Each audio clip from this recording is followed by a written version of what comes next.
Welcome friends, मैं सतीश तिवारी आप सभी का स्वागत करता हूं। इंडिया के किसी भी कॉम्पिटिटिव एग्जाम को फाइट करने के लिए, वो चाहे एसएससी का हो या फिर रेलवे का हो या फिर कोई भी कॉम्पिटिटिव एग्जाम हो, उसको फाइट करने के लिए मैं आपका मैथ का कॉन्सेप्ट क्लियर करने में मदद कर रहा हूं और जो भी डाउट्स आ रहे हैं वो मैं क्लियर कर रहा हूं। तो उसी के बारे में अभी तक हमने बहुत सारे चैप्टर डिस्कस कर लिए हैं और आज आपका जो चैप्टर शुरू होने जा रहा है वो है रेशियो, इसको हिंदी में अनुपात बोलते हैं। चैप्टर जो रहेगा रेशियो एंड प्रोपोर्शन दोनों का रहेगा, अनुपात और समानुपात दोनों का रहेगा, लेकिन लिखा रेशियो है क्योंकि रेशियो के बारे में आज चर्चा होगी। प्रोपोर्शन के बारे में थोड़ा बहुत चर्चा रहेगी, बाकी मैं रेशियो और प्रोपोर्शन पहले बेसिक उसका जो कॉन्सेप्ट है वो मैं अलग कराऊंगा और उसके बाद जो क्वेश्चंस हैं वो तो मिक्सअप ही रहते हैं। ठीक है, चालू करने से मैं बता दूं, चालू करने से पहले कि जो रेशियो है ना, जो रेशियो आपका चैप्टर है, अनुपात जो आपका चैप्टर है वो किस पर बेस्ड होता है। सबसे बड़ी बात, जो रेशियो चैप्टर होता है ना दोस्तों, वो ओनली डिवीजन डिवाइडेड और यानी कि विभाजन पे बेस्ड होता है। किन्हीं भी एक दो चीजों को, किसी भी एक चीज को 2 में, 3 में, 4 में, 10 में, 20 में, जितना रेशियो है उसमें कैसे डिवाइड करना है, वही अपना अनुपात है। मतलब सपोज आपके पास कोई एक चीज है, सपोज करो कि ये आपके पास कोई एक वस्तु है, ये मान लीजिए कोई वस्तु है, ठीक है, इसको हाफ करना है। हाफ करेंगे तो क्या हो जाएगा, 1/1 में। इसको बोल देता है कि 3 में करो, यानी इसका 3 भाग करो। तो ये जो कर रहे हैं ना, ये 3 भाग नहीं है, ये सिर्फ 3 अनुपात है, ये 3 भाग नहीं है। ये चीजें पहले आपको क्लियर करना पड़ेगा कि जो पार्ट है और जो रेशियो है उन दोनों में क्या डिफरेंस है, इसलिए मैं ये चीज बनाया हूं। क्लियर हो रहा है? जो ये है ना, ये सिर्फ 2 पार्ट में है और ये भी 2 पार्ट वाला है और ये भी 2 पार्ट। फर्क सिर्फ ये लिखा है कि पहले ये वस्तु 1:1 में है, दूसरी बार ये वस्तु 1:2 में है। अगर आपसे बोल देता है कि ये कोई चीज है, इसके 4 पार्ट करो, 1 2 3 4, ठीक है, तो यह क्या है, यह एक पार्ट है। इतने भाग में ये चीज विभाजित है। ये सिर्फ 2 भाग में था, उसका अनुपात पहले का ये था और दूसरे का अनुपात ये है। ये 4 पार्ट में डिवाइडेड है। कितने पार्ट में डिवाइडेड है? 4 पार्ट में। जैसे ये 2 पार्ट में है ऐसे ये 4 पार्ट में है। यानी कि पार्ट और रेशियो में आपको पहले डिफरेंस पता होना चाहिए, तो ही आप कुछ कर पाओगे आगे। ठीक है, अब मान लीजिए मैं अनुपात की बात करता हूं, जहां रेशियो की बात करता हूं, मैं आपके सामने लिखता हूं A/B। यह क्या है? यह एक अनुपात है। मान लीजिए A/B बराबर 2/3 है। ये क्या है? ये क्या है? ये अनुपात है। ये क्या है? ये रेशियो है। क्लियर हुआ आपको? क्लियर हो रहा है? मैं आगे बात करूं प्रपोर्शन का। प्रपोर्शन का यानी कि समानुपात का। समानुपात की बात करूं तो समानुपात का मतलब क्या है? A/B proportion C/D। ये क्या है? मतलब ये जो दोनों अनुपात है ना, ये इसके बराबर है। ये यही चीज लिखा हुआ है। मतलब कि ये जो लिखा हुआ अनुपात वाला लिखा हुआ, वो क्या लिखा हुआ है? A/B बराबर 2/3। ये चीज लिखी हुई जो ऐसे लिखी। और ये क्या लिखा हुआ है? A/B बराबर है C/D। ये चीज प्रोपोर्शन में मांगता है। यानी कि ये दोनों अनुपात इन दोनों अनुपात के बराबर है और समानुपात का मतलब बराबर ही होता है। ये आपको क्लियर होना चाहिए। कोई डाउट है? किसी भैया को कोई दिक्कत समझ में नहीं आया तो दोबारा वीडियो को देखें, लेकिन बहुत सरल भाषा है। ये अनुपात है, ये ऐसे लिखा रहेगा और समानुपात है तो ऐसे लिखा रहेगा। अगर ये चीज लिखी हुई है तो भी ये प्रोपोर्शन, ये समानुपात है। और ये 4 डॉट जो किया रहता है ये भी क्या है, प्रोपोर्शन। 2 डॉट क्या है, रेशियो है। ये बेसिक सी चीजें, छोटी छोटी चीजें, लेकिन आपको आना चाहिए, ठीक है। अब मैं अगर आपसे बात करता हूं कि कोई भी वस्तु है, कोई भी वस्तु है, उसको आप जब बांटते हो, जनरल सी बात है, कोई वस्तु है उसको आप जब बांटते हो अनुपात में, तो मैं ये चीज कहता हूं कि मान लीजिए ये आपके पास एक केक रखा हुआ है, एक केक, इसके हमने बोले कि 2 पार्ट करो। पार्ट कैसा रहेगा भाई, 2:3 में। आप बोले ठीक है, 2:3 में अगर पार्ट है, कितने पार्ट हुए हैं इसमें, 2 पार्ट में है। अगर मैं आपसे कहता हूं कि ये जो केक है ना, ये केजी में है, कितने में है, इसका जो यूनिट क्या है, केजी है, इसकी यूनिट किलोग्राम है, ठीक है। अब उस किलोग्राम में मैं बोलूं कि आप मुझे 2 केजी केक दे दो और आप मुझे 3 लीटर केक दे दो, तो ऐसी पॉसिबिलिटी है क्या? मैं आपसे जनरल सी बात पूछ रहा हूं। आपसे मैं कहता हूं कि मुझे 2 जो रेशियो दिया है वो 2 केजी में दे दो केक, और मुझे ये 3 लीटर में दे दो। तो एक ही चीज है जब, तो यूनिट अलग अलग हो सकती है क्या? एक ही चीज है तो यूनिट अलग अलग हो सकती है क्या? मेरा एक छोटा सा क्वेश्चन है। तो आप कहोगे नहीं। मतलब अगर किसी भी चीज को आप उस रेशियो में बांटना है तो unit must be same, unit must be same. किसी भैया को कोई दिक्कत नहीं होना चाहिए। मेरे कहने का मतलब है कि अगर किसी भी चीज को आप 2 पार्ट में डिवाइड कर रहे हो या कितने भी पार्ट में कर रहे हो, किसी रेशियो में बांट रहे हो, तो उसका जो यूनिट है ना वो सेम होना चाहिए। यानी यूनिट अगर केजी में दिया है तो जो पहला पार्ट अगर केजी में है तो दूसरा पार्ट भी केजी में रहेगा। पहला अगर लीटर में है तो दूसरा भी लीटर में होना पड़ेगा।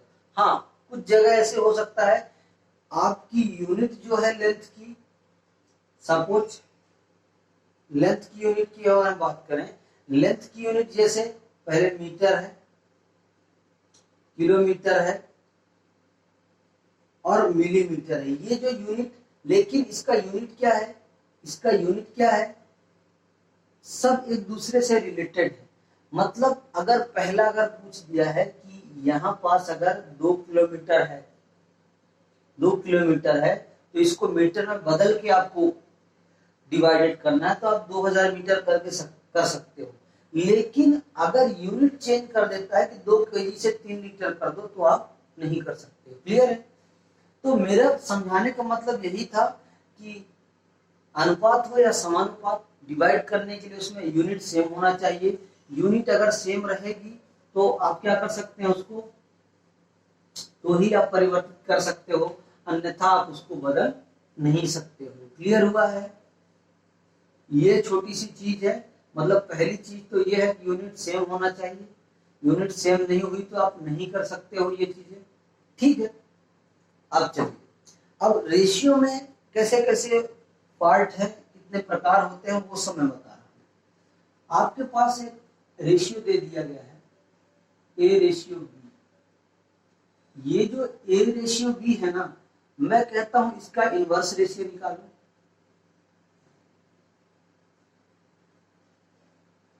इनवर्स रेशियो निकालो।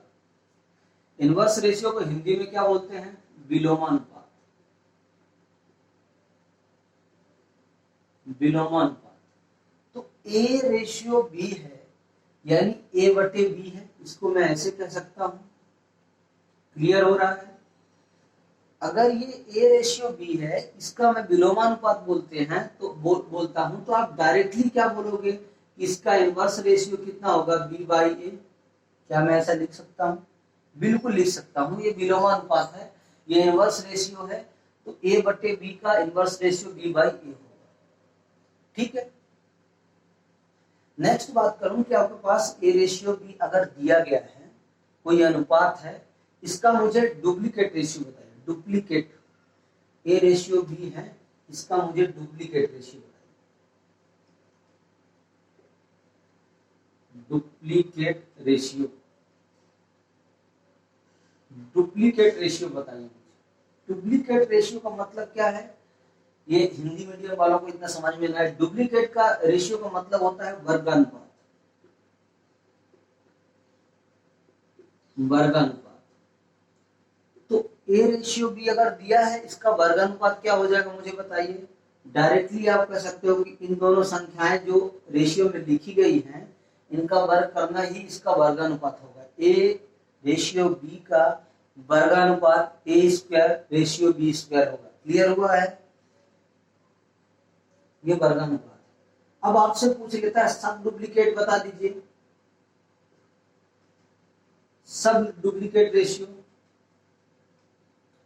तो सब डुप्लीकेट रेशियो में क्या क्या आता है वो आप जान लीजिए। सब डुप्लीकेट रेशियो का मतलब होता है वर्गमूलानुपात। इसका मतलब होता है वर्गमूलानुपात। अब इसका वर्गमूलानुपात कितना होगा आप मुझे बता दीजिए। आप मुझे डायरेक्टली बताइए, इसका वर्गमूलानुपात ऐसे नहीं हो जाए क्या, ए रेशियो बी। क्लियर हुआ है कि नहीं हुआ है?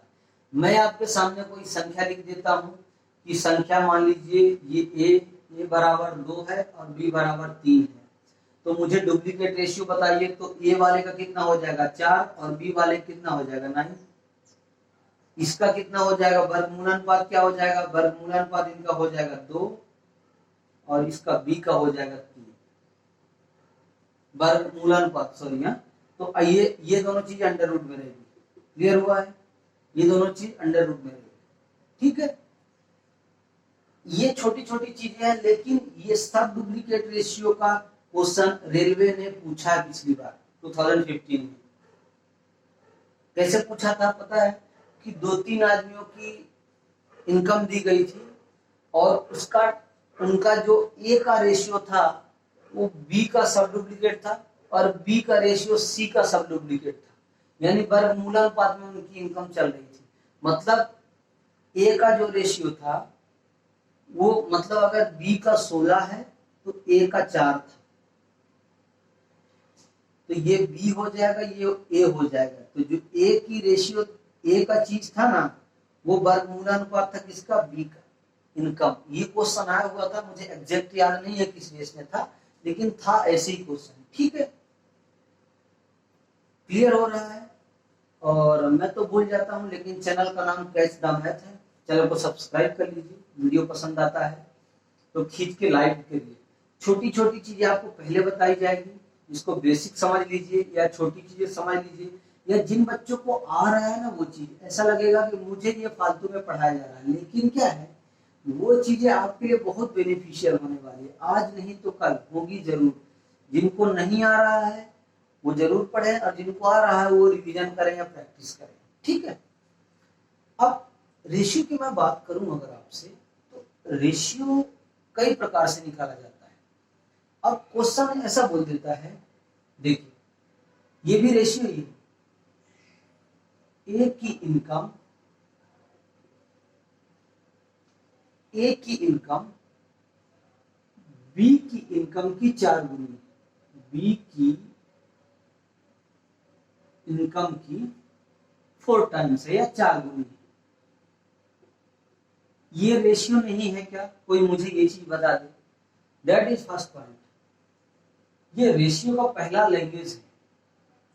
पहली लैंग्वेज तो मैंने आपको सिखा दिया है, डायरेक्टली पुट किया रहता है, राइट। इसको दूसरे में कर लीजिए, कोई बात नहीं। 2:3, 3:5, 6:9, ये सब चीजें क्या है, ये पहली लैंग्वेज है। रेशियो का ये पहला स्टेप चढ़ने के लिए ऐसी भाषा आपको आनी चाहिए। दूसरा स्टेप है ये वाला है, ये बहुत इंपॉर्टेंट है आपके लिए। ये लैंग्वेज की प्रेफर्ड है। अगर लैंग्वेज आपको समझ में आ गई क्वेश्चन की तो वो तो ठीक है, अगर आपको लैंग्वेज समझ में नहीं आई तो क्वेश्चन आप करने का सोचिए मत। तो ये चीजें जो लिखी गई है ये आपके लिए बेहद इंपॉर्टेंट है। अब मैं ऐसे लिख सकता हूं, देखो सोचना, ए की इनकम बी की इनकम की 4 गुनी है। ए की जो इनकम है, देखना कैसे लिखेंगे, ए की जो इनकम है बी की इनकम की 4 गुनी है। मैं ऐसा कह सकता हूं कि ए बराबर 4 बी होगा।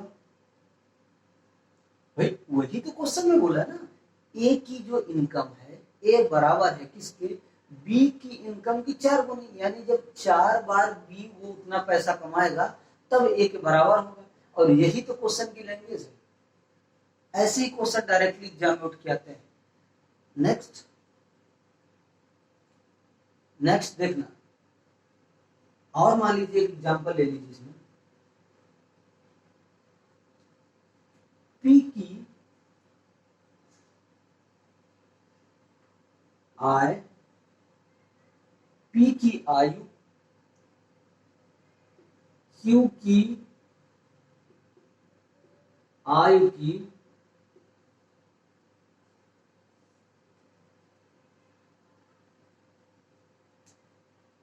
5/2 गुनी, ऐसा लिख देता है। ये सब क्वेश्चन की लैंग्वेज है, उसमें बता रहा हूं। तो इससे क्या आशय होता है, जो पी की आयु है ना वो क्यू की आयु की 5/2 गुनी है। तो क्या होता है, पी बराबर क्या होगा मुझे बताइए, 5/2 क्यू। ऐसे ही बोला है ना क्वेश्चन में, पी की जो आयु है वो बराबर है किसके, 5/2 क्यू के। क्यू की आयु की 5/2 गुनी है। इससे रिजल्ट क्या निकल के आता है कि 2p बराबर 5q है।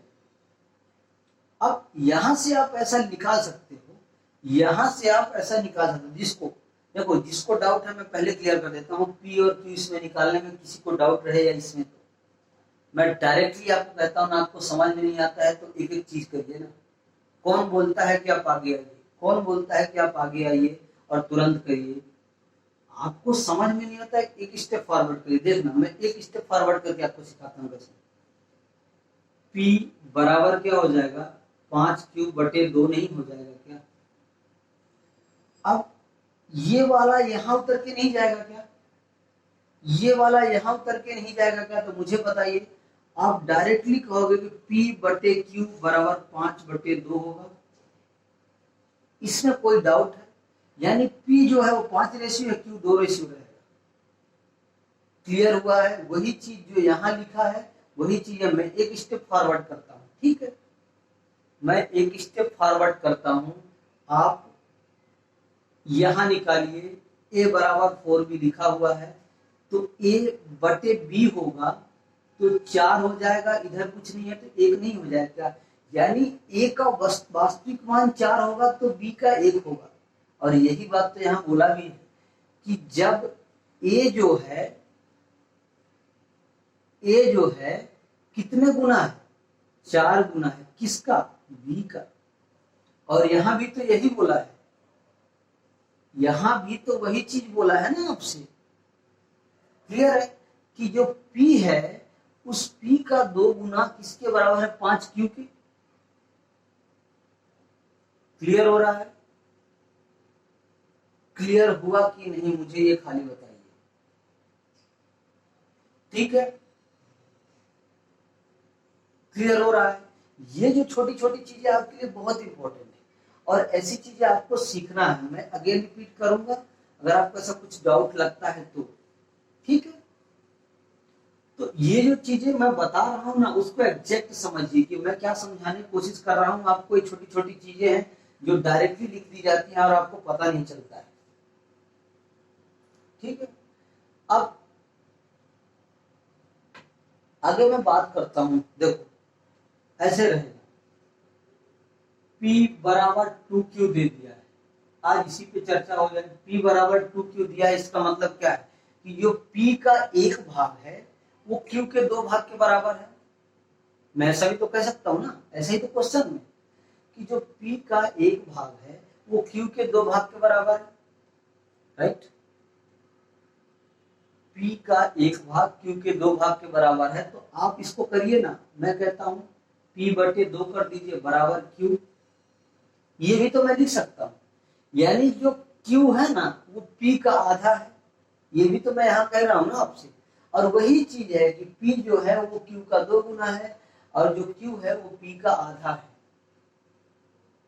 P का कितना है, आधा है, यही चीज तो मैं आपसे बोल रहा हूं, ठीक है।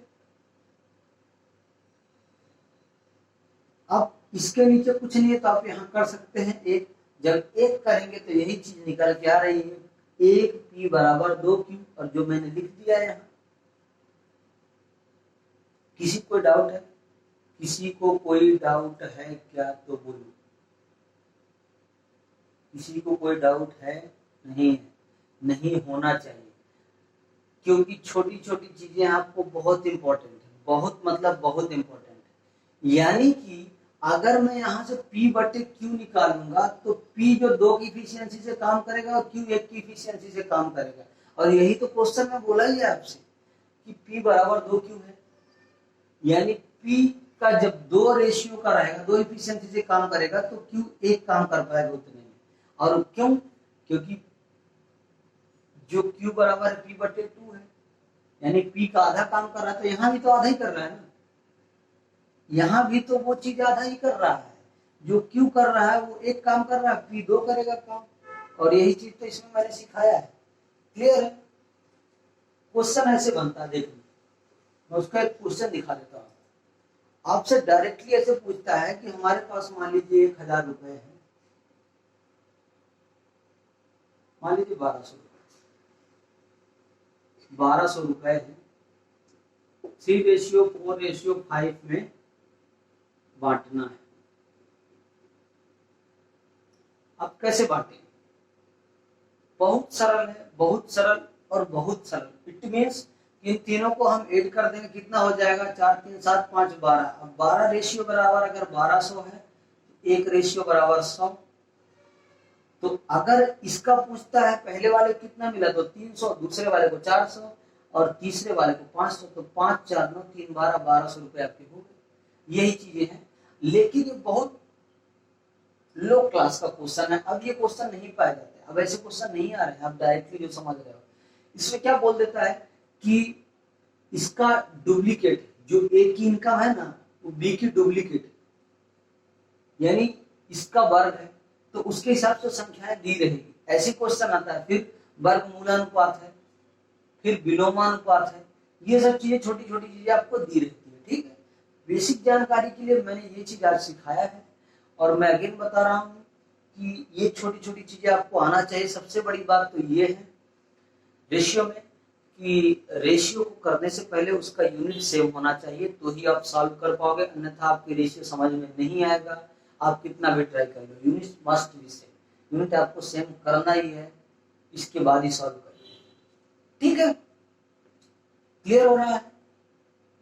क्लियर हो रहा है ना?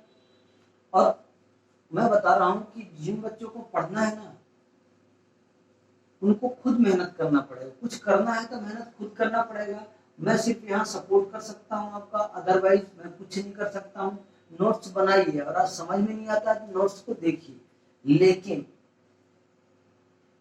अंडर एस्टिमेट मत करिए किसी चीज को। आप अंडर एस्टिमेट करते हैं तो ही आप पीछे रहते हैं। अंडर एस्टिमेट करने का मतलब है कि आप छोड़ देते हैं कि चलो बाद में देख लेंगे, थोड़ा टाइम बाद किया जाएगा। ये सब चीजें क्या है? ये सब चीजें आपको पीछे खींच के ला रही है, आगे नहीं ले जा रही, पीछे ला रहे हैं।